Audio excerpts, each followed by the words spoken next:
friends. All right, this question is from Amy. She asks, emotional root of mast cell issues. I'm curious how many of you also struggle with or experience mast cell issues. It's pretty common in the autoimmune world, and I know a lot of you are in that world. And then any suggestions for energy work. So let's just let's bring it down to like the basics first. So mast cells are part of your immune system. Can we agree on that? And when you are exposed to a stressor of some kind, then the body responds by releasing what are called mediators out into the bloodstream. And these mediators cause inflammation.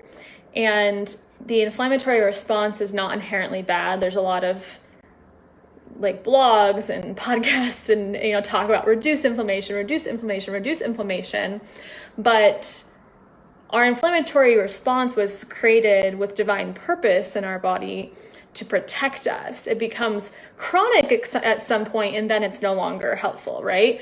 But initially, the inflammatory response was created to be helpful. However, with mast cell issues, those mediators sent out can cause inflammation and perpetuate. And the thing that's labeled as danger or threat is not always an actual danger or threat. I'm not an expert in health. I am a health coach, but I don't really use that training so much anymore. So I'm not going to speak to it from like a physiological stance, but instead I wanted to just give the basics, because now let's look at it from an emotional lens and the emotional root of mast cell issues, which was Amy's question. And you can see in the definition that this is a reaction when you're exposed to, quote, stress or danger. Okay, so I like to draw on the physical mechanism because oftentimes there's deep parallels and then the emotional root. And there is in this case.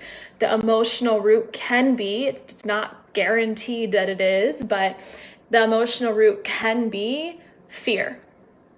Like this fear of danger, this fear of the world attacking you, threatening you in some way, that the world is a scary place, and this perpetual thought and feeling within your body that the world is a scary place. Therefore, the body thinks it's coming in to to protect, and it causes inflammation that compounds, and we have chronic inflammation.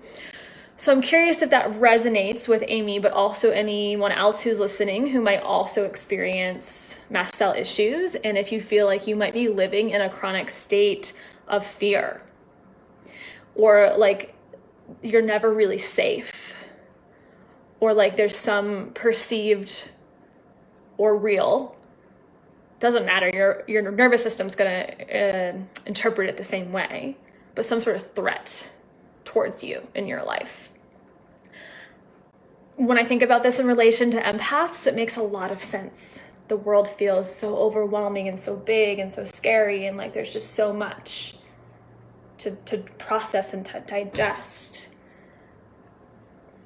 So I want you to sit with that for a second. And then the second part of the question was about any suggestions for energy work.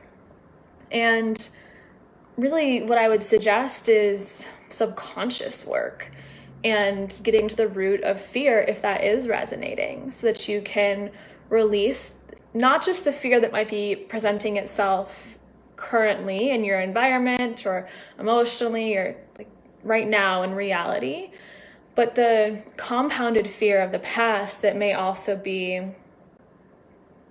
held and stored in the body in a way that is not beneficial, at least anymore.